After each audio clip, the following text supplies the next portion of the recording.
Buenos días, bienvenidos a esta sesión de la Real Academia, ilustrísima señora presidenta del Colegio de Médicos de Valencia, ilustrísimo señor secretario de la Academia, ilustrísimo señor tesorero, ilustrísimo señor académico de número don Justo Medrano, ilustrísimos y excelentísimos académicos y académicas, queridos compañeros, señoras y señores.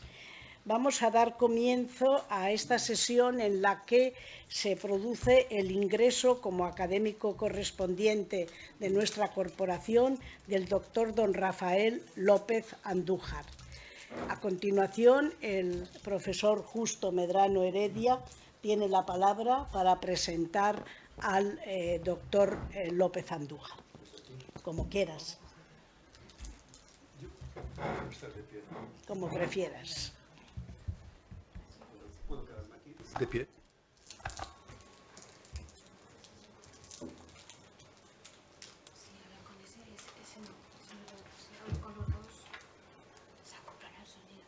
Perdón. Que si habla con los dos, se va a acoplar el sonido. Lo que usted me diga. No. Buenos días a todos. Muchas gracias. Muy amable, Cristina, muy amable. Excelentísima señora presidenta de la Real Academia de Medicina y Ciencias Afines de nuestra comunidad, ilustrísimo señor secretario académico, ilustrísimas señoras académicas y académicos, estimados colegas y compañeros y compañeras, señoras y señores.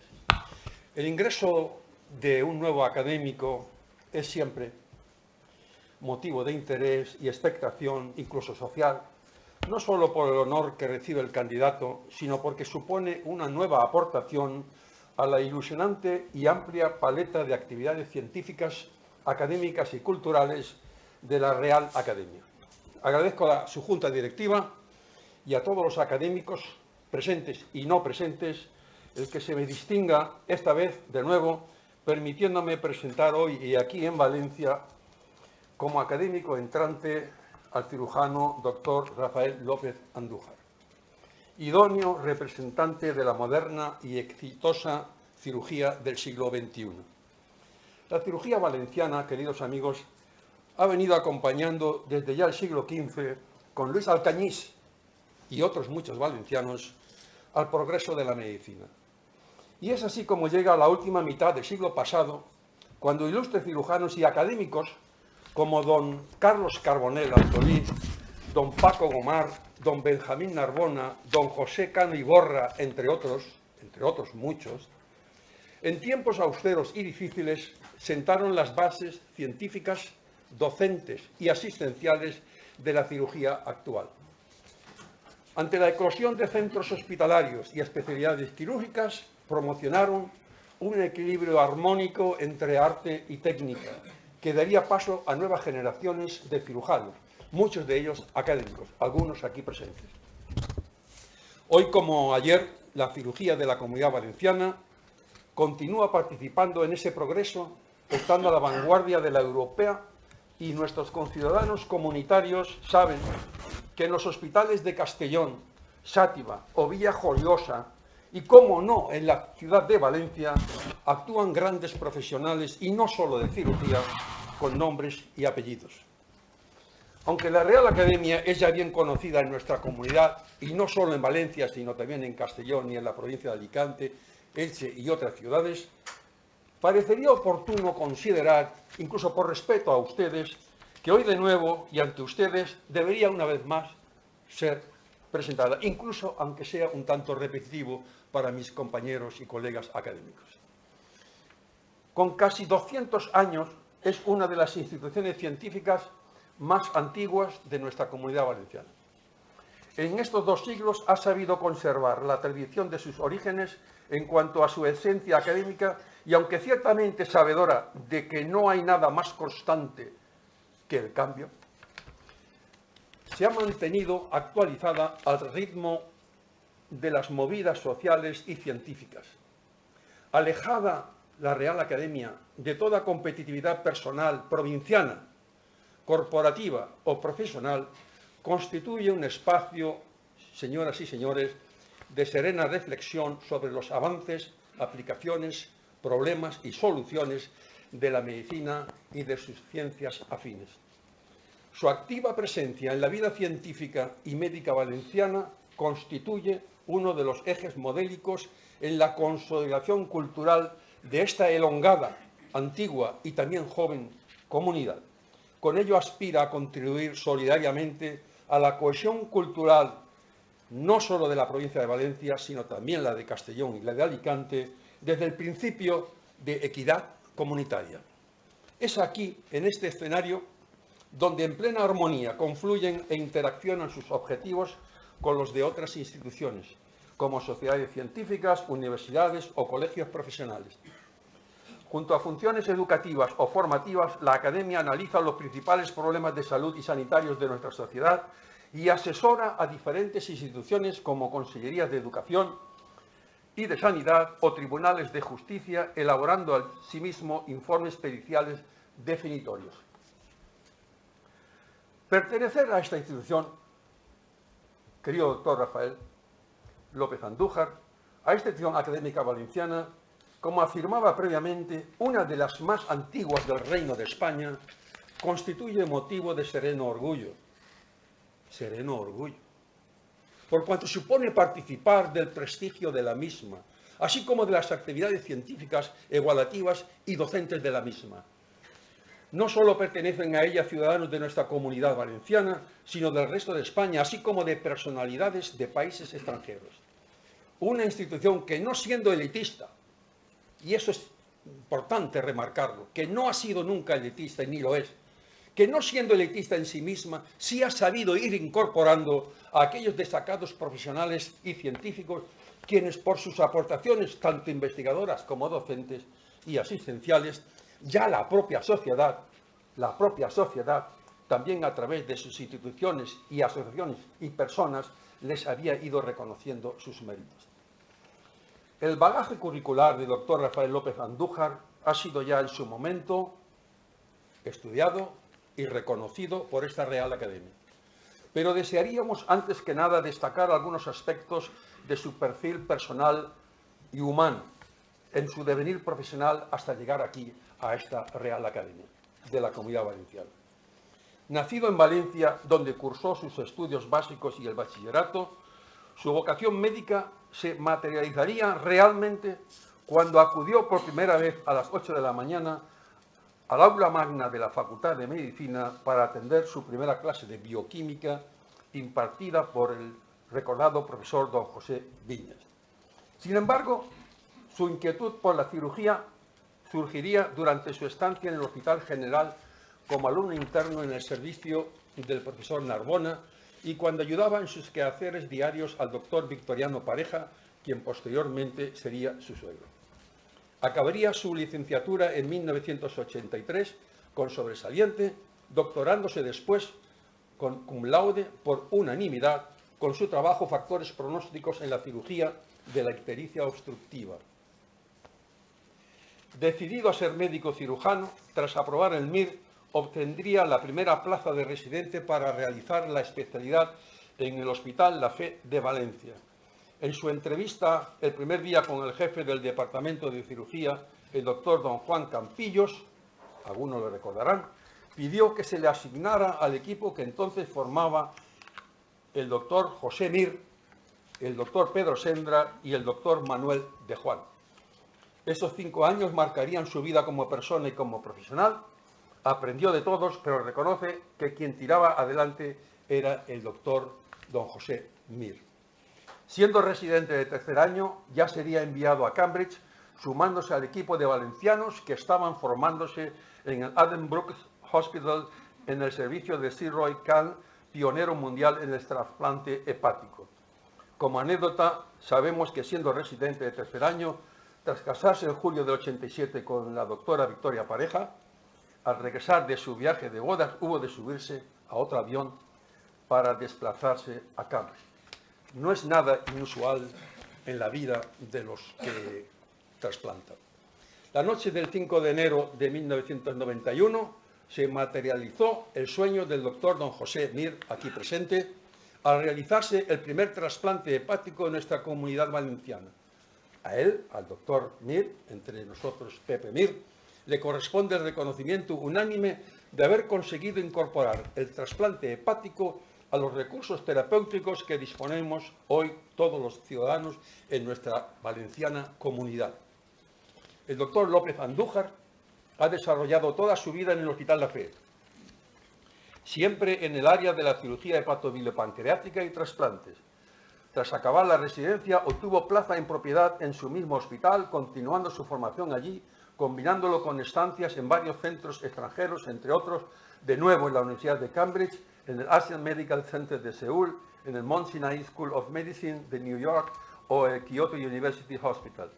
Tras la jubilación del doctor José Mir en el año 2010, asumió la responsabilidad y ulterior desarrollo de dicha unidad, como jefe de la misma, que es de referencia en nuestra comunidad y la que más trasplantes hepáticos realiza en nuestro país. Cuando se dice que somos individualistas, el trasplante es una demostración de la capacidad de un colectivo multidisciplinar para saber aliarse y unirse en la consecución de un bien común. Esto es un denominador común en la vida de los que trasplantáis, de los que trasplantan. De las 2 unidades que existen en España reconocidas con un fellow europeo en cirugía hepatobilipancreática y de trasplante hepático, una es la que él actualmente dirige.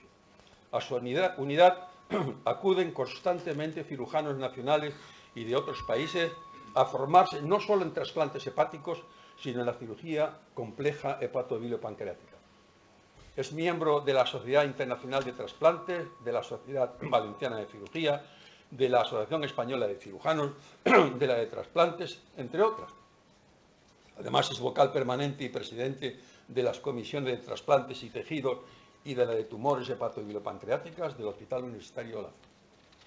Su actividad investigadora la viene realizando en diferentes líneas de investigación relacionadas con la terapia génica y translacional aplicada al trasplante, y ello a través de la unidad de patología experimental y trasplante hepático en su centro y en colaboraciones con la unidad de terapia génica de la Universidad de Valencia, la unidad de biomedicina molecular de la FE y el departamento de fisiología de la Universidad de Valencia.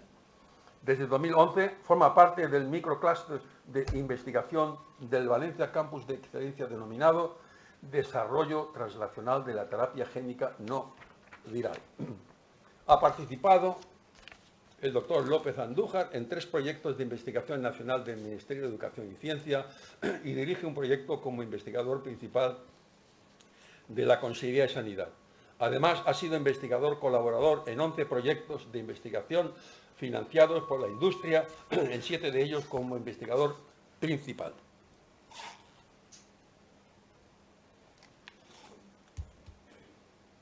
Ha sido investigador principal en 6 proyectos de investigación financiados por el Instituto de Investigación Sanitaria La Fe y con la unidad de patología del Hospital La Fe ha desarrollado líneas de investigación clínica, entre otras, sobre evaluación y desarrollo de abordajes terapéuticos en el tratamiento de los tumores hepáticos y metastásicos, fundamentalmente en el ámbito del llamado tumor de Klassen. Actualmente actúa como investigador principal en el proyecto Modelo de hígado aislado perfundido para el rescate de órganos y traslación de la terapia génica en el trasplante de escenarios humanos ex vivo y porcino in vivo. Desde 2008 hasta la actualidad es profesor asociado en el Departamento de Cirugía de la Universidad de Valencia, donde está acreditado a titular por la ANECA desde el año 2015. Es autor o coautor de 106 publicaciones, de ellas 60 revistas nacionales y 46 internacionales, con 53 artículos indexados en el Journal Citation Report, 27 capítulos de libros y coeditor de un libro. Ha sido ponente invitado en más de 71 congresos nacionales y 12 internacionales. Profesor en 30 cursos nacionales o internacionales. Director de 11 tesis doctorales. Primer premio de nuestra Sociedad Valenciana de Cirugía en 1996. Premio Investigación López Trigo en el 97. Premio Mejor Publicación de la revista Cirugía Española 2008. Premio Sanitario 2000 a su unidad en el 12. Premio Mejor Trabajo de Investigación de la Sociedad Valenciana de Cirugía en el 2013 y de nuevo en el 2014. Premio 2013 Best Innovation in Technology por el proyecto EPAPLAN, Premio Nacional de Cirugía 2014, por el artículo publicado en Annals Surgery. Junto al reconocimiento nacional e internacional del que goza por su capacitación técnica y su amable disponibilidad, que me consta, para solucionar problemas graves que aparecen en nuestra comunidad en el ámbito de lo que es la cirugía hepatobiliopancreática, se ha ganado el reconocimiento de los cirujanos valencianos. Y no solo de los cirujanos valencianos, me consta, de sus colegas, y es por todo ello un profesional popular en el ámbito quirúrgico de toda nuestra comunidad, de norte a sur de la misma. Para el doctor Rafael López Andújar, su trabajo le exige un mantenido sacrificio personal que se asemeja a lo que es un sacerdocio, porque implica una dedicación absoluta y un nivel de compromiso individual muy elevado, donde imprevistos y deshorarios afectan también a los que están a su alrededor. Y sin embargo, en ese contexto, siempre tiene tiempo para sus actividades personales y así piensa que mantener una buena forma física permite llevar una vida mejor y estar mejor preparado para la práctica de la cirugía.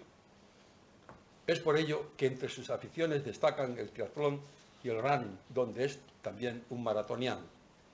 El nuevo académico de la Real Academia de Medicina y Ciencias Afines de la Comunidad Valenciana considera que la vida siempre tiene algo que enseñarle y ofrecerle, como a todos, mientras vivamos, y que no puede decir que haya alcanzado su máximo.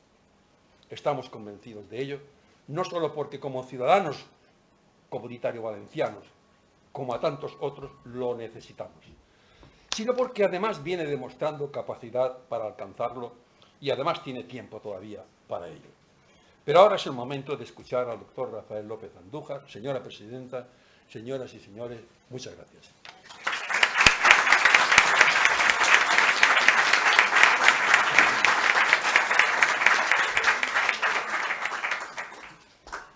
Muchas gracias, Justo, por tu excelente presentación y a continuación el doctor López Andújar tiene la palabra para exponer su conferencia.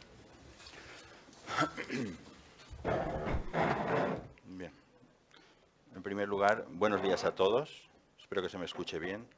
Excelentísima señora presidenta de la Real Academia de Medicina y Ciencias Afines de la Comunidad Valenciana, ilustrísima presidenta del Ilustre Colegio de Médicos de Valencia, ilustrísimas señoras académicas, ilustrísimos señores académicos, distinguidos colegas, señoras, señores, familiares y amigos. Es para mí un gran honor y un privilegio ingresar como académico correspondiente en esta ilustre y prestigiada Real Academia de Medicina y Ciencias Afines de la Comunidad Valenciana, que, como ya se ha comentado aquí, tiene ya 188 años de historia y una razón de ser tan loable como es el conocimiento científico y humanístico de la medicina en el sentido más amplio del término. Quiero en este momento tan importante para mí manifestar mi más sincero agradecimiento a la Junta de Gobierno anterior, presidida por el profesor don Manuel Llombart, por aprobar mi propuesta de incorporación y a la Junta de Gobierno actual por haberla ratificado y apoyado. De igual manera, me gustaría manifestar mi más sentido agradecimiento al profesor don Justo Medrano, por haberme propuesto para el ingreso y por las palabras tan amables que acaba de pronunciar hacia mi persona. Espero en los años venideros corresponder a todos la confianza que me han dado y espero estar a la altura para poder cumplir con los compromisos que ello supone con esta tan honorable institución. Y ahora paso a darles la conferencia titulada El donante, piedra angular de un programa de trasplante hepático. Bien, yo creo que todos los aquí reunidos no nos cuestionamos que actualmente los trasplantes han sido una espléndida realidad de la medicina moderna que estamos viviendo y beneficiándonos todos. Sabemos ya y tenemos suficiente historia para saber que hay trasplantes de riñón que viven ya en nuevos cuerpos más de 50 años, que hay trasplantes de hígado que viven en la actualidad más de 40 años, o trasplantes de médula más de 35 años, etcétera, etcétera, etcétera, lo cual viene a confirmar que es una realidad el trasplante. Y algo que a mí me gusta siempre destacar en este tipo de conferencias es la vida que aporta un donante. Bien, está estimado y cuantificado ¿cuánta vida media, cuántos años medios alarga la vida a otra persona una donación? Por ejemplo, sabemos que una donación de pulmón alarga una vida media al menos de 2,1 años, un riñón aumenta la esperanza de vida en 7,2 años, un riñón páncreas en 12 años, el corazón 14 años, el hígado 16 años.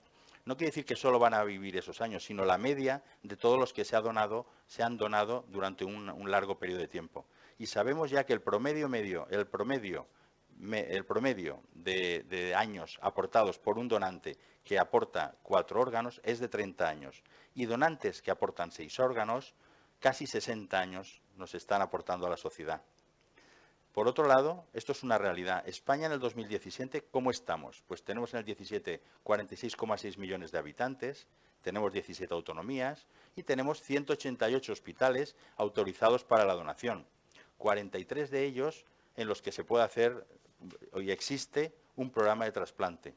Y en total llevamos hasta la actualidad realizados 109.605 trasplantes de órgano, a fecha 1 de enero de 18. Y ustedes se preguntarán, ¿esto es mucho? ¿Es poco? ¿Es suficiente? Bueno, pues, aunque no lo vean, yo les puedo mostrar que España es el país que está aquí arriba, y estos son los datos de un registro internacional de trasplante, donde nos está diciendo que España, en el 2016, era el país que más pacientes trasplantados hizo por promedio de población de millón de habitantes.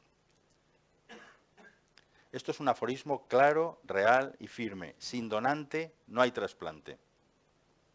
¿Y cómo está España en el tema de donantes? Bueno, pues según datos también del Observatorio Mundial, podemos ver que aquí, a la derecha, desde el año 2012 hasta el 2017, en esta gráfica, se relata que la media de donantes a lo largo del año es la mayor de todos estos países, incluido Estados Unidos, Canadá, Australia, Polonia, todos los europeos, etcétera, etcétera. Por eso podemos decir que tenemos estos números de trasplantes, gracias a los donantes. Pero ¿cuál es la razón por la que España es líder mundial en donantes? Se lo tendrán que preguntar. Yo me lo pregunto. Bueno, pues yo creo que el éxito de esto, y una gran parte de éxito, es el hecho de un modelo español que existe de coordinación y de trasplante. Y ahora tengo que reconocer que el doctor Rafael Matasanz, jubilado hace un año, es uno de los artífices de este éxito, el modelo español de coordinación y trasplantes. Por entender un poco, y por si alguien no entiende mucho cómo es el proceso de la donación, decirles que es bastante complicado, que inicialmente se detecta el posible donante en el hospital que sea. Este donante hay que mantenerlo perfectamente en unas condiciones perfectas y luego hay que diagnosticar que efectivamente es un donante. Por tanto, hay que tener clara el diagnóstico de muerte, bien sea muerte cerebral o muerte cardiocirculatoria, que luego a lo largo de la exposición veremos que es una nueva modalidad. Una vez ya tenemos localizado el donante, hay que conseguir el consentimiento familiar y el legal. Con estos datos ya podemos poner en marcha todo el mecanismo de organización local para la extracción de órganos y, a su vez, poner en marcha toda la organización a nivel nacional de a dónde van a ir estos órganos que se van a explantar de este donante. Pues bien, el éxito de este programa se fundamenta en unos pilares que vamos a ver fundamentalmente los pilares que han basado el hecho de que sea un éxito este programa este modelo de donantes y trasplantes en España.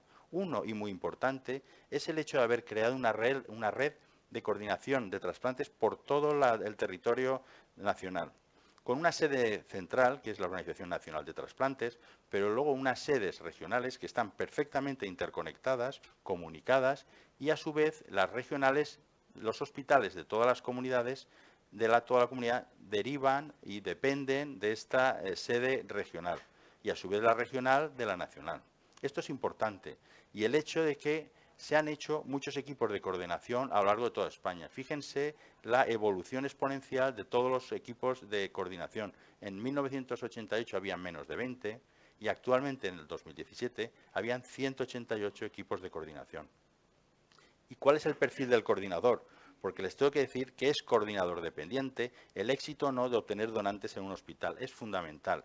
Pues, en primer lugar, son especialistas que tienen que estar dentro del hospital, tienen que conocer al personal del hospital y saberse el manejo de todo ese hospital. Pueden ser médicos o enfermeras, pero generalmente relacionados con el ámbito de intensivos o reanimación, que es donde generalmente habrá más posibilidades de donantes. Esta coordinación o el perfil de coordinador no depende de ningún servicio, sino que depende directamente de la dirección del hospital, con lo cual le otorga cierta autonomía. Y su objetivo fundamental y único es la obtención de órganos. Este es el objetivo del coordinador. Como ven en esta diapositiva, en España, en el año 2017, en estos 188 centros de coordinación, habían 288 médicos implicados directamente, 93% a dedicación parcial, quiere decir que ellos tienen su actividad normal en el hospital, pero luego tienen dedicación a la coordinación, y en grandes hospitales hay médicos que están dedicados 100% al proceso de la donación, en un 7% de los casos. Y enfermeras coordinadoras hay 182 en España, de las cuales, con dedicación total, el 27%. Hemos hablado ya del organismo central. Pues este organismo central es la Organización Nacional de Trasplantes y que está en Madrid. Y esta organización es fundamental, pero hay que tener en cuenta que no es solo una oficina de distribución de órganos, es una oficina donde se hace una gestión de las listas de espera. Ellos son conocedores de todos los pacientes que esperan cualquier órgano de toda España. Ellos se encargan de la distribución porque hay una cosa, por ejemplo, en el hígado que se llama código cero, que cuando aparece un órgano en cualquier hospital del territorio, automáticamente se conecta con la Organización Nacional por si hubiera algún paciente en código cero. Quiere decir que aunque no sea de esa zona, por su urgencia médica necesitará. Y ese órgano que ha aparecido en cualquier parte de España irá dirigido a ese paciente que es al que más lo necesita. A su vez, tenemos apoyo logístico en la Organización Nacional, si existen dudas. Hay unos programas de garantía de que todo se está haciendo transparente y con enorme calidad. Hay programas para promocionar, para educar, todo lo referente en donación y trasplante, referente y dependiente de la ONT. Hay una relación muy exquisita y muy estrecha con todos los medios de comunicación y se encarga y trabaja en que las legislaciones estén al día, actualizadas y que tengamos una legislación moderna. Y, sobre todo, también influye en que exista una red y una cooperación a nivel internacional. Algo que es muy importante y muy de destacar es que continuamente están autoevaluándose. Saben cómo han hecho la donación, qué cifras han tenido, qué puntos de mejora tiene. Y no solo con auditorías y controles internos, sino que se proponen auditorías externas en todo este periodo de tiempo desde su formación. Hay un incremento de más del 22% de las auditorías.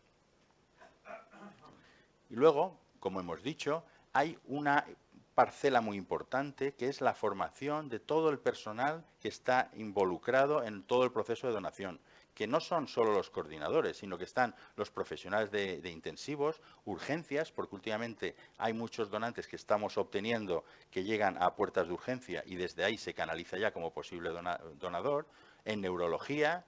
Hay que estar en continuo y estrecha colaboración con la Administración de Justicia, por todo lo referente a las nuevas leyes, y con los medios de comunicación, como hemos dicho. Es muy importante la formación que están recibiendo cada uno de los integrantes de toda esta enorme red de la ONT. Y como hemos dicho anteriormente y puntualizaremos, es importante que sea transparente, que no hayan noticias que sean falsas, por tanto se necesita una estrecha relación entre todo el mundo del trasplante y el mundo de la prensa. Pues bien, este es el motivo del éxito, pero para llegar a este éxito hemos tenido que pasar muchos años, no tantos, porque si se fijan, el trasplante empezó en el siglo XX. En los albores del siglo XX es cuando empiezan cirujanos a diseñar cómo vamos a hacer las suturas vasculares, y así fue Alexis Carrel, un cirujano francés, diseñó, basándose en datos que obtuvo de bordadoras, cómo hacer o cómo ser posible que dos vasos sanguíneos se pudieran suturar. Bien, pues Alexis Carrel luego se trasladó a Estados Unidos y estuvo trabajando mucho tiempo en hacer trasplantes en animales, en trabajar en la inmunosupresión, y fue Nobel en 1912 este cirujano francés. Y por fin llega al éxito tras muchos fracasos, como suele ocurrir en la medicina y también en la cirugía, y se consigue montar en Boston un programa de trasplante de riñón de pacientes relacionados, o sea, entre donante y receptor, eran gemelos, porque uno de los grandes problemas, una vez superado la técnica, era la inmunosupresión. Se dieron cuenta que al poner órganos de un gemelo univitelino en otro, no había rechazo. Pues bien, estos 3 cirujanos consiguieron trasplantar con éxito por primera vez a estos 2 gemelos que tienen en la fotografía un riñón y funcionó perfectamente. Pasó el tiempo, se trabajó mucho en la inmunosupresión, que era fundamental, y se obtuvo ya, junto con los corticoides, la azatioprina, que era un derivado de la 6-mercaptopurina, y se avanzó mucho en la inmunosupresión antirrechazo. Aunque luego, posteriormente, en el 76, se descubrió la ciclosporina, ya en la época de la azatioprina se puso en marcha el proyecto del trasplante hepático. Y fue en 1963 cuando Estados Unidos, Thomas Starzl, en Denver, Colorado, hizo el primer trasplante con éxito en el año 63. Luego se trasladó a Pittsburgh, donde ha sido la cuna y un referente internacional del programa de trasplante hepático. Eso fue a nivel mundial en el 63 y en Europa tuvimos que esperar hasta el 67 a que Sir Roy Calne, muy trabajador, muy gran conocedor de la inmunosupresión, porque él fue uno de los que más promocionó la azatioprina en Estados Unidos, volvió a Inglaterra y en Cambridge, en el Addenbrooke Hospital, realizó el primer trasplante hepático con éxito. Como hemos visto, hemos pasado al 67. España tuvo que esperar un poco más hasta que en el año 83 2 jóvenes cirujanos, el doctor Jaurrieta y el doctor Margarit, realizaron con éxito, aquí lo tienen, al paciente que se trasplantó en el hospital de Belviche. El tiempo fue pasando, fueron pasando los años desde el 84 hasta el 91 y abriendo nuevos programas de trasplante a lo largo de todo el territorio nacional. Como ya se ha dicho hoy aquí en la sala, por fin, en el Hospital La Fe, una noche de Reyes, el 6 de enero del 91, se puso en marcha el programa de trasplante hepático de la Comunidad Valenciana en el Hospital La Fe y pivotado, dirigido por el doctor Mir Pallardó, tras muchos años de esfuerzo y formación de personal y lucha continua. Bien, este programa de trasplante hepático se inició en el año 91 y ha seguido una evolución, como ven, una fase de inicio de ascenso, pero les tengo que decir ya que en el año 95 se puso a la cabeza del centro, el programa que más trasplantes de hígado realizaba en el territorio nacional. Ha seguido así hasta la actualidad. Bien, esta es la realidad del programa de trasplantes de la Fe, que a fecha de hoy se han realizado 2.508 trasplantes hepáticos. Y dirían, ¿es mucho? Pues sí, pues la verdad es que es mucho, porque nadie en España ha conseguido alcanzar esta cifra. Y les puedo garantizar que sí, que es mucho. A fecha de 26 de enero, como hemos dicho, tiene 2.508. El Hospital de Alicante es el último que abrió, por tanto es el que menos actividad. Y aquí abajo, en el Hospital La Fe, es el hospital que más trasplantes acumula año tras año y en su global. ¿Y de dónde han salido los donantes? Ya hemos dicho que sin donante no hay trasplante. Pues bueno, a lo largo y ancho de todo el territorio de la comunidad existen centros con programas de donación que son los que nos han nutrido al programa de trasplante del Hospital La Fe y en exclusiva todos los de la comunidad. Algunos fuera de España, órganos se han mandado o incluso de Europa, hasta que se abrió el programa del Hospital de Alicante y ya los donantes de Alicante van allí y el resto viene a nosotros. Pero ¿cómo estamos en la Comunidad Valenciana? Pues fíjense, en la Comunidad Valenciana estamos en un 51 por millón de habitantes de donación. Es una cifra muy récord. Ha subido en los últimos años y si ven, la media nacional está en el 46,9 y la Comunidad Valenciana en el 51. Tenemos aún puntos de mejora porque hay comunidades que aún obtienen más donación, pero todo llegará. Como hemos dicho, hemos tenido que desplazarnos a cada uno de los hospitales de la comunidad para obtener los órganos y generalmente es vía terrestre, en alguna ocasión vía helicóptero, vía aérea o en avión cuando son distancias más largas.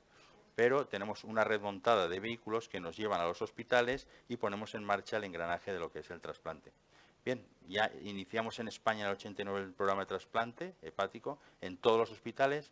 Hubo un ascenso, como ven, del número de donantes en España y luego a partir de los 98, 99 hay una meseta, o sea, ya no se consigue aumentar el número de trasplantes hepáticos solo con pequeñas oscilaciones.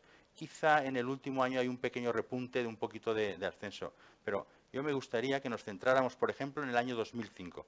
Vamos a hacer una fotografía de cómo estamos en el 2005, por poner un ejemplo. Bien, España es la gráfica de aquí arriba, estamos en periodo de ascenso, ya estamos empezando la meseta de trasplantes, el Hospital La Fe estamos en la misma situación, hemos llegado a 100 trasplantes por año y nos mantenemos más o menos en esta situación.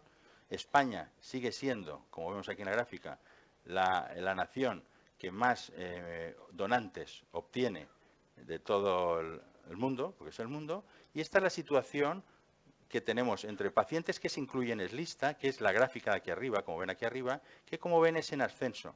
Esto es lo que siempre se ha dicho, el trasplante ha ido tan bien que su éxito ha hecho que hubieran más pacientes para trasplantar que órganos disponibles para utilizar de trasplante. Entonces, aquí tenemos la gráfica de los pacientes que se van listando para trasplante a lo largo de los años. Aquí en el 2005 teníamos este número y esta es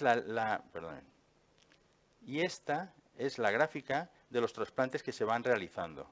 No llega a la gráfica y, por tanto, hay una horquilla de decalaje entre pacientes que lo necesitan, que están en lista, y los trasplantes que se consiguen realizar. ¿Y esto qué desencadena? Pues desencadena esto, que haya mortalidad en lista de espera. En el hígado no tenemos como en el riñón un arma, como es la diálisis, que nos mantenga al paciente. O conseguimos el órgano o el paciente fallece. Y como ven, tenemos mortalidad a lo largo de todos los años, empezamos por un 6 y estamos establecidos aquí en el rango del 7, 9, 8,7%, pacientes que se listan para trasplante y no llegan al trasplante porque no hay órganos. Es esto, tenemos una desproporción y tenemos más pacientes que lo necesitan que hígados disponibles. Y ya lo dijo Bismuth, que es el primer cirujano que partió un hígado para 2 adultos, cirujano francés, que dijo que la complicación más grave que puede sufrir un candidato a trasplante hepático es no ser trasplantado, como lógicamente pueden disponer. Entonces, desde estos años 2004-2005 intentamos disminuir esta mortalidad en lista de espera y hay diferentes formas que hemos ido poniendo en marcha para disminuir esta mortalidad. El tema de hoy es centrado en el donante, pero pasaré muy por encima a decir que uno de los puntos importantes, por eso no está resaltado, es modificar las políticas de asignación de los órganos. Inicialmente, cuando se iniciaron los programas de trasplante, se asignaba el órgano por antigüedad. El paciente que llegaba primero a lista, primero se trasplantaba. Si llevaba más tiempo, se trasplantaba eso. Eso ya hace años que lo modificamos y actualmente, ya desde hace unos años, trasplantamos al que más lo necesita. Esto es bueno y esto es malo. Es bueno porque se mueren menos pacientes en lista de espera, es malo porque son pacientes más complicados, más complejos, intervenciones más difíciles, pero poniéndolo en la balanza, como disminuimos la mortalidad en lista, aunque nos aumente un poco la mortalidad posoperatoria, es en beneficio del enfermo seguir haciendo el trasplante por una política de asignación del que más lo necesite y no el primero que está en lista. Por otras patologías, como son tumores, hemos incluido nuevos tratamientos en la cartera de servicio. Tratamos a los pacientes que tienen un hepatocarcinoma, por ejemplo, en lista de espera, para que este hepatocarcinoma no se salga de los criterios de trasplante y el paciente pueda llegar en condiciones al trasplante. Pero centrándonos al motivo de la conferencia de hoy, lógicamente, si el problema está en que no hay suficientes donantes, ¿cómo aumentar el pool de donantes? Pues lógicamente y fácilmente entendible sería aumentar la tasa de donación y disminuir las negativas. Bueno, pues todos los coordinadores se han puesto las pilas, han trabajado y, como ven, se ha ido aumentando poco a poco los órganos disponibles para trasplante. Y los últimos 3 años ha habido un repunte muy importante y ha aumentado en un 30% la donación. Bien, esto por una parte, disponemos de más donantes. Por otra parte, si disminuimos las negativas a la donación de la familia, también dispondremos de más donantes. Y como ven, pues también ha seguido una curva descendente la donación, siendo en el año 2017 una negativa del 12,9. ¿Cómo está la Comunidad Valenciana? Pues estamos muy bien en negativas familiares porque tenemos un 8,3% de negativas, cuando la media nacional está en el 13% prácticamente.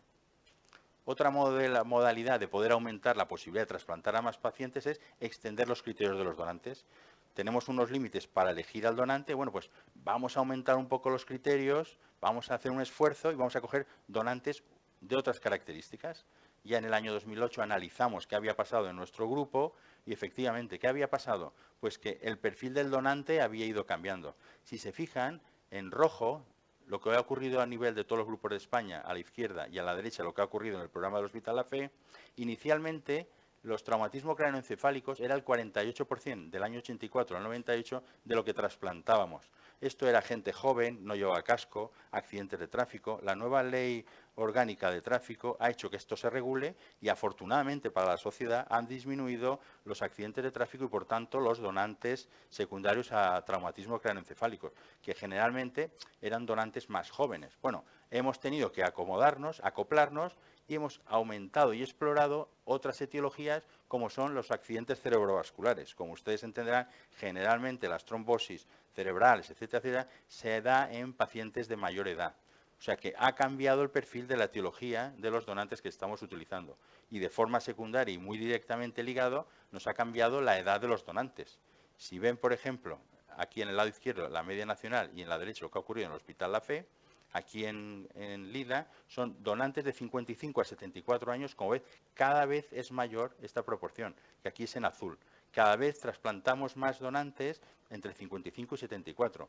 Y lo que hace unos años no teníamos mayor de 75 años, como ocurría aquí, pues ahora, por ejemplo, en el Hospital La Fe, el 15% de los donantes tienen más de 75 años.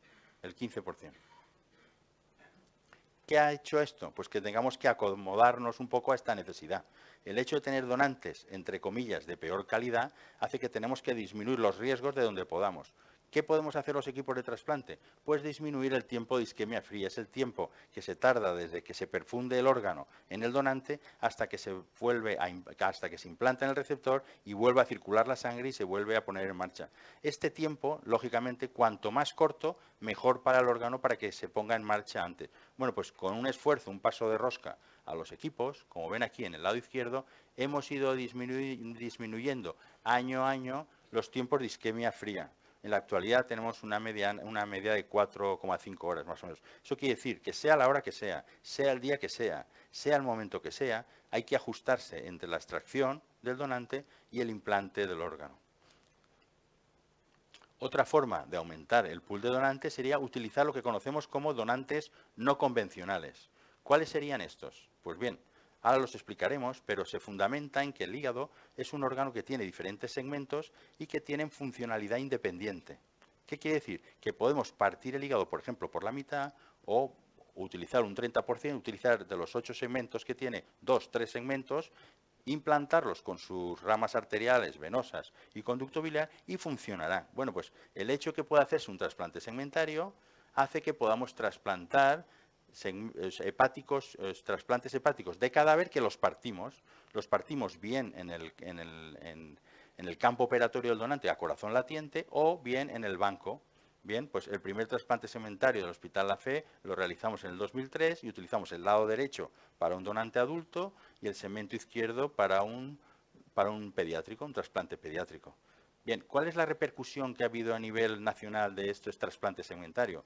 Pues como pueden verse, por ejemplo, he puesto dos ejemplos. En el año 2015 se hicieron en España 1.162 trasplantes hepáticos. De ellos, solo 18, o sea, el 1,5%, fueron donantes segmentarios. El Hospital La Fe en el año hizo 4, 2 adultos y 2 pediátricos. Pero como ven, no son muchos los hospitales que realizan esto. Y en el año 2016 solo hubieron un split, o sea, se hicieron 2 trasplantes que fue en el Hospital La Fe de esta modalidad. Como ven, no repercute mucho en la aportación de donantes.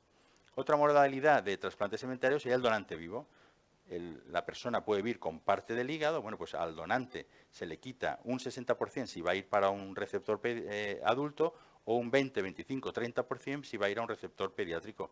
Bueno, pues otra modalidad que nos subimos en el programa del Hospital La Fe, se hizo en el 2009 el primer trasplante de donante vivo. ¿Y cuál es la repercusión a nivel nacional? Pues, por ejemplo, en el año 2015, de 1.162 trasplantes que hicimos en España, solo 30 se hicieron de donante vivo. De ellos, 25 a niño, a pediátrico, y 5 a adultos. En el año 2016 pasó algo parecido, pero en disminución. De 1.159 trasplantes, solo 27 se hicieron de donante vivo, 4 adultos y el resto de donante 4 para adulto y el resto para un programa pediátrico. Y fíjense, en el año 2017 es irrisoria el número de donantes vivos que existe en España. Se han hecho 17, de los cuales solo 1 adulto, 16 a niños. En el Hospital La Fe ha hecho 1, 2, 1, o sea, más o menos tenemos un programa abierto, pero que tampoco, al igual que el resto de programas de España, no acabamos de tener en marcha un gran número de donante vivo. Tiene su explicación, y es que hay un riesgo para el donante, con lo cual, si es para un adulto es mucho mayor, para un pediátrico es menor, pero no es desdeñable, hay que tenerlo en cuenta. Y España, como hemos visto, tiene mucho donante cadáver, posibilidades de split, etcétera, y es lo que hace que no se expanda esta línea del donante vivo, cosa que no ocurre en el resto del mundo, que, por ejemplo, en el año 2015, el 21% de los trasplantes se hicieron de donante vivo. Otra modalidad es el trasplante dominó, que lo que se utiliza aquí es el hígado que le quitamos al paciente enfermo, que tiene una enfermedad metabólica y que tarda a desarrollar muchos años esa enfermedad en el paciente que tiene ese hígado. Por lo tanto, si ese hígado lo colocamos a un paciente que tenga más de 60 años y va a tardar 30 o 40 años, pues no creo que vaya a vivir cualquier persona más de 100 años, con lo cual se pueden utilizar estos órganos con una serie de técnicas que dificulta más la cirugía, hay que poner unos injertos venosos, etcétera, etcétera. Y en el Hospital La Fe empezamos en el 2009 y esta es la repercusión a nivel nacional. Trasplante dominó, pues en el año 2016 se hicieron 4, o sea, 0,3%, 5. Se hicieron 5, el Hospital La Fe se hizo 1 y en el 2017 4. Como ven, tampoco esta modalidad va a aumentar mucho el pool de donantes. Y algo positivo, el donante en asistolia. Bien, donante en asistolia oiremos diferentes formas de nomenclatura. Sinónimos a donante en asistolia es donante en parada circulatoria o donante tras parada cardíaca. Es un donante completamente diferente al que conocemos. Generalmente los donantes que conocemos son pacientes que fallecen porque hay una muerte cerebral con el resto de órganos funcionando perfectamente. El donante en parada cardíaca o donantes en asistolia son pacientes que no tienen soporte circulatorio suficiente para mantener la vida de ese cuerpo. Es diferente donante, tampoco vamos a entrar mucho en terminología, pero fíjense, de estos donantes diferentes al cadavérico, a la muerte encefálica, en el año 2005 solo hubo un 3,5%. Y habían split, vivo, asistolia. Fíjense, asistolia es el verde. Bueno, pues fíjense el cambio que ha habido. Hemos pasado a un 15% de donaciones diferentes a las de muerte encefálica y sobre todo han sido por donantes en asistolia. Vamos a profundizar solo un poquito. Hubo una clasificación de los donantes en asistolia, pero fundamentalmente los que vamos a tener en la práctica clínica son dos, el tipo 2 y el tipo 3. El tipo 2 es lo que conocemos como donación en asistolia no controlada y el tipo 3 es lo que conocemos como donación en asistolia controlada. Voy a explicar un poquito más esto. El no controlado, que es el tipo 2, es un paciente que fuera del hospital tiene un accidente cerebrovascular, tiene un traumatismo, el motivo que sea, y hay que mantenerlo de forma no normal, sino con medidas, no del cuerpo humano, con medidas ventilatorias, medidas respiratorias, lo mantenemos con vida. En ese momento, paciente. Cualquier paciente que tiene un accidente de tráfico, se le intuba, se le pone el machaca, se le mantiene con vida, etcétera, etcétera, hasta que llega al hospital. Si llega al hospital y vemos que no hay posibilidad, hay que diagnosticar si hay una muerte, lo que decíamos antes, muerte cardiocirculatoria. ¿Qué supone esto? Y por ley en España supone que si le quitamos estas medidas de soporte externo y el paciente tiene una asistolia de 5 minutos, ahí ya no estamos ante un paciente, estamos ante un cadáver. Bien, pues en este momento podemos mantener con vida esos órganos mediante una circulación extracorpórea. En ese momento pedimos consentimiento familiar y consentimiento legal y en el caso de que se otorgue, pues ya empieza la organización a nivel local para la extracción y a nivel de toda España para organizar dónde van a ir esos órganos. Este sería el tipo 2. El tipo 3 es la última modalidad que está tomando mucho auge en la actualidad, que es un escenario completamente diferente. Es un paciente que está en el hospital, que está mantenido con vida por medidas externas, todas son medidas externas, y de forma mutua, entre familia y médicos que lo llevan, deciden que esto no tiene viabilidad. Ese paciente no va a tener viabilidad. Bien, pues se obtiene un consentimiento familiar, se obtiene un consentimiento legal, se le retira el soporte y se diagnostica si hay muerte o no, con 5 minutos de parada. Y a partir de ese momento ya se puede seguir con el proceso de donación. Este es el tipo 3 o asistolia controlada.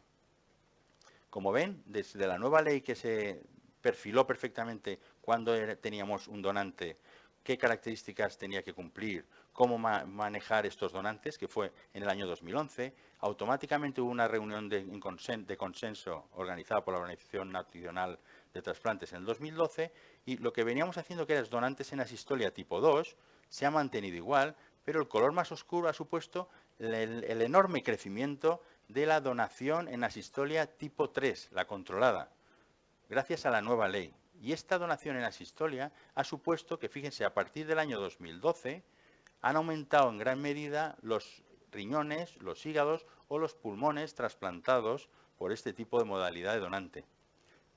Como muestra un botón, ¿cuál ha sido la actividad en el año 2017 del donante en asistolia? Pues ven, en color calabaza son los donantes en asistolia tipo 3 y en azul el tipo 2. El tipo 2 no está progresando mucho, está como estaba más o menos. El Hospital La Fe tiene los dos programas en marcha.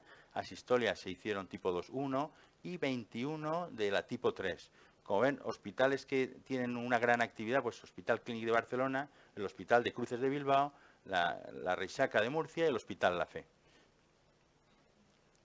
Hay dos tipos también de cómo extraer o cómo obtener los órganos de estos donantes en asistolia tipo 3. Voy a pasar muy por encima, pero hay lo que se llama la extracción súper rápida y es lo que hemos dicho. Al paciente, en ese momento paciente, se le pasa al quirófano ya con todos los consentimientos, se deja preparado todos los campos operatorios, los cirujanos se quedan a un lado, fuera del quirófano, la familia entra, porque generalmente quieren presenciar el momento en que fallece o se diagnostica el fallecimiento, se retira el soporte externo a ese paciente en ese momento y una vez se ha diagnosticado que es un cadáver, lleva 5 minutos de parada, pues automáticamente sale la familia y empieza de forma rápida y organizada la extracción de los órganos. Este sería el tipo 3 con extracción súper rápida. Luego hay otra modalidad que la ley nuestra es moderna y nos autoriza a tener canulado al paciente con una serie de cánulas y unos mecanismos de unas bombas externas que, una vez diagnosticada la muerte, automáticamente y sin esperar se pone en marcha el funcionamiento de esta bomba y ya se pueden mantener los órganos con viabilidad. En forma muy rápida de decirlo, la súper rápida, que sería la de aquí, una vez se hace la limitación del soporte vital, el paciente en ese momento, lógicamente, sufre una hipotensión y una isquemia caliente. O sea, los órganos están sufriendo ya aquí. Y una vez se diagnostica ya que hay una sistolia, se esperan 5 minutos para que se diagnostique la muerte y rápidamente se empieza con las maniobras de extracción hasta la canulación y perfusión fría. Este es el tiempo que se tarda hasta perfundir los órganos. En todo este tiempo, los órganos están sufriendo en gran medida, porque lo peor para un órgano que vamos a trasplantar es la isquemia caliente. ¿Qué pasa en la otra modalidad? En la que utilizamos lo que se llama el NECMO, que es la bomba esta extracorpórea. Pues que una vez empieza la hipoperfusión, se diagnostica, ya tiene el tiempo de isquemia, pero una vez diagnosticada la muerte, ponemos automáticamente en marcha el NECMO, con lo cual el tiempo de isquemia caliente se acorta. Y no solo eso, sino que arriba, automáticamente, una vez sacados los órganos, estamos poniendo en la nevera los órganos y estamos preservando en frío un órgano con una lesión isquémica. Y de la forma de abajo, con perfusión, esta lesión que en un momento tiene, cuando se reperfunde el órgano durante 2-3 horas, se rellenan las células de ATP y mejoran los efectos de membrana y el daño lo estamos preservando sin esa lesión isquémica. Vamos a hablar un poco del presente. ¿Cuál es la situación actual? Bueno, pues hemos hecho un trabajo, todos los grupos españoles, está pendiente de publicar en Annals of Surgery, donde se han comparado en los últimos 2-3 años qué ha pasado en la extracción súper rápida y en la extracción con NECMO. Y pueden ver que claramente es mucho mejor la perfusión con NECMO, tanto en la supervivencia del paciente como en la supervivencia del injerto, lo cual nos hace pensar que hay que abandonar la extracción súper rápida y montar la infraestructura para hacer la de perfusión. ¿Qué ha pasado en el programa del Hospital La Fe? Pues a pesar de que tenemos órganos extendidos, a pesar de que son pacientes que están en lista de espera en peor estado, que están peor, pues poco a poco hemos ido subiendo la supervivencia del paciente. Aquí abajo tenemos en azul la supervivencia que obteníamos del año 91 al 2000, aquí en verde la supervivencia que obteníamos del 2001 al 2010 y aquí en color amarillo pues del 2011 al 2017. ¿Y esta supervivencia es buena? Bueno, pues sí, cuando la comparamos, porque hay un registro a nivel nacional de la supervivencia de todos los grupos de trasplante. Hay una transparencia absoluta en esta cirugía, cosa que no siempre ocurre en las cirugías. Bueno, pues hay un registro y es público para todos los equipos. ¿Qué resultados tenemos nosotros?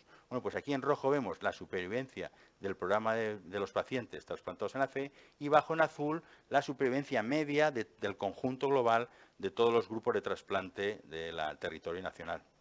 ¿Qué ha pasado también? Pues fíjense, esto es el tiempo de demora hasta el trasplante. En el año, por ejemplo, del 2011, la media nacional estaba aquí, con una mediana de 172 días, y el Hospital La Fe se situaba en este punto, y en la actualidad, fecha del 2017, hemos acortado el tiempo de espera en lista de espera. Esto es bueno para el paciente. Estamos trasplantando lo mismo y con menos demora en lista de espera.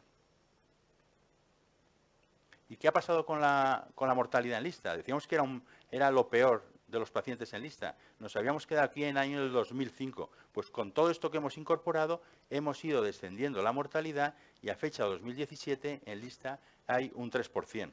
Y algo que nos ha llamado la atención mucho, y sobre todo en la última reunión de la ONT nos llamó mucho la atención, a toda la reunión que hacemos anualmente todos los grupos, es que teníamos una meseta, en verde tenemos las indicaciones a los pacientes que entran en lista, en verde.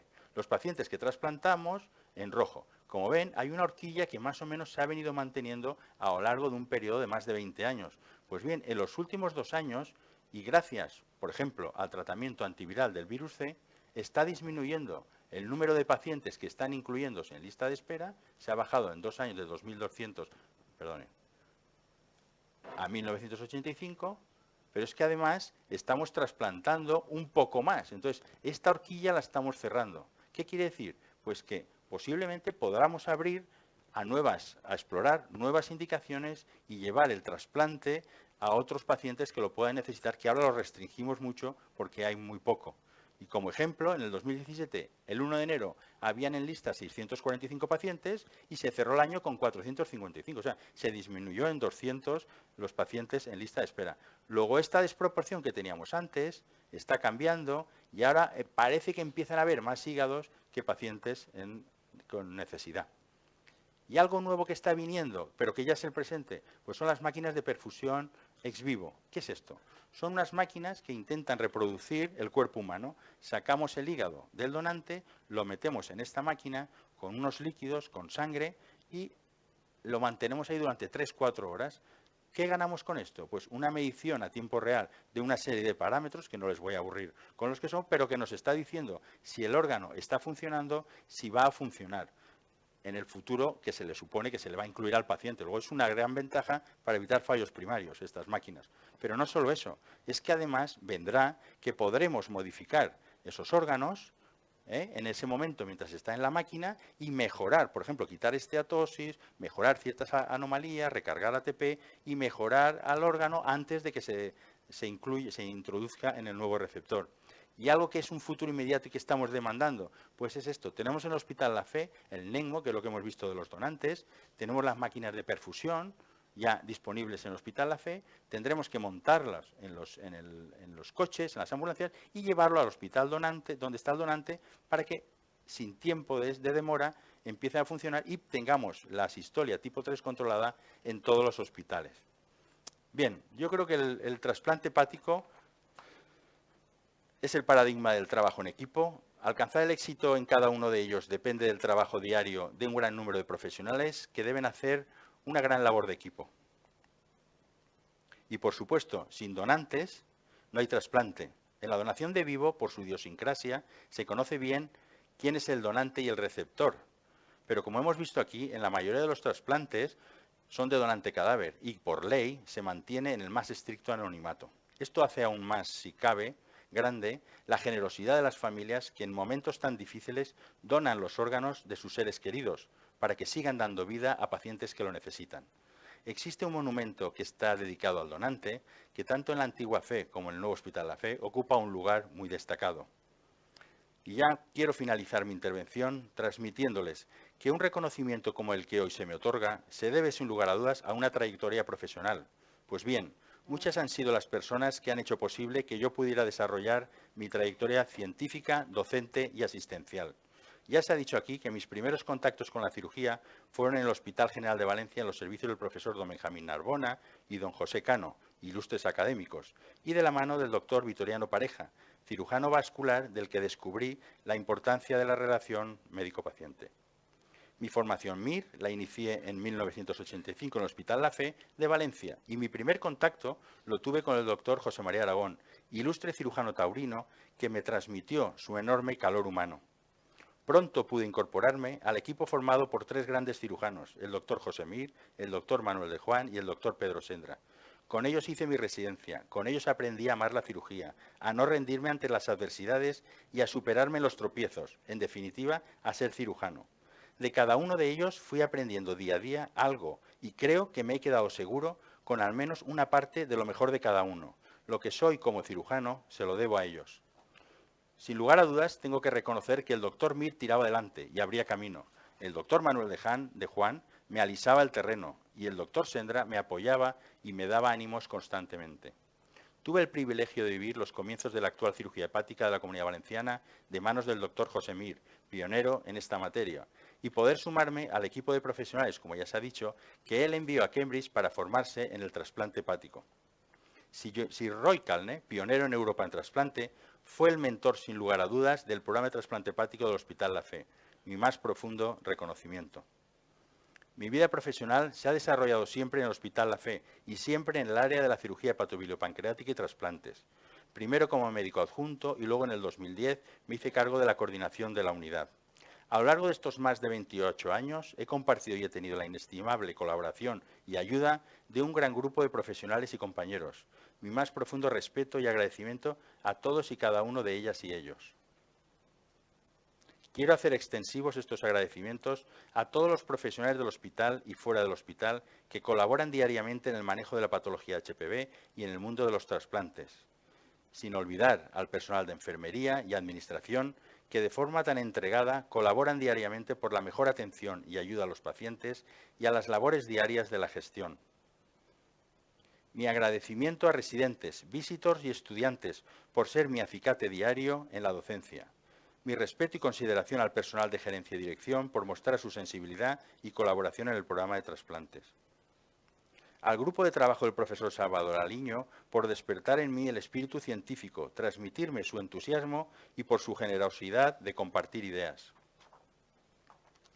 Por último, mis palabras de cariño a toda mi familia, particularmente y de forma muy especial a mis padres, que siempre me supieron transmitir la importancia de la formación y el espíritu de superación. Y, cómo no, mi enorme y sincero agradecimiento a mi colega, compañera y madre de mis hijos, la doctora Victoria Pareja, que siempre ha estado junto a mí, apoyando y estimulando toda mi carrera profesional y que ha sido parte indispensable y fundamental del desarrollo de la misma. Y a mis hijos, Alejandro y Pablo, pedirles disculpas si no les he dedicado el tiempo que se merecía. Para finalizar, quisiera decirles que nuestra profesión es pura vocación y compromiso, y estas son llevadas al extremo en el ámbito del trasplante, en el que la profesión se convierte en una forma de vivir. Pues bien, tengo que confesarles que tengo la gran suerte de que mi profesión me sigue apasionando como el primer día. Muchas gracias a todos por su asistencia y por dedicarme este momento.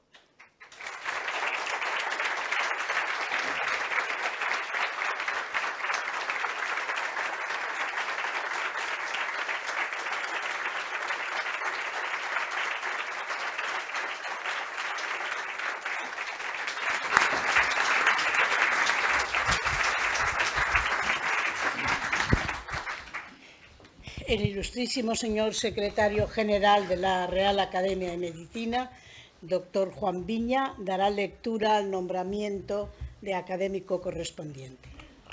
La Real Academia de Medicina de la Comunidad Valenciana ha acordado en la sesión celebrada el día 18 de enero del 2018 nombrar académico correspondiente al doctor Rafael López Andújar por estar comprendidos sus méritos y circunstancias en el artículo 19 del reglamento vigente, firmado por la presidenta y el secretario a Valencia 26 de junio del 2018.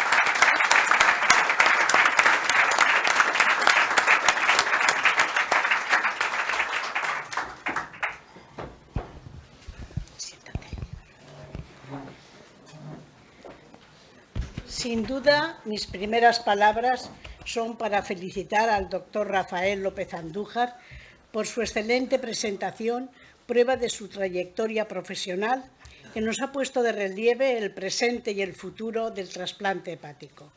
Desde, como ha dicho él, en 1963 se hace en Denver el primer trasplante hepático en el mundo y en el 83 el primero español en el Hospital de Belviche, en nuestra comunidad, desde 1991, el pionero fue el doctor José Mir Pallardó, Pepe, compañero mío de promoción, académico honorífico de nuestra institución, cuya trayectoria biográfica fue presentada hace unos meses por el exrector de la Universidad de Valencia, profesor Esteban Morcillo, haciendo hincapié en que su programa de trasplante hepático ha sido el más activo del Estado español, como nos ha mostrado el doctor López Andújar.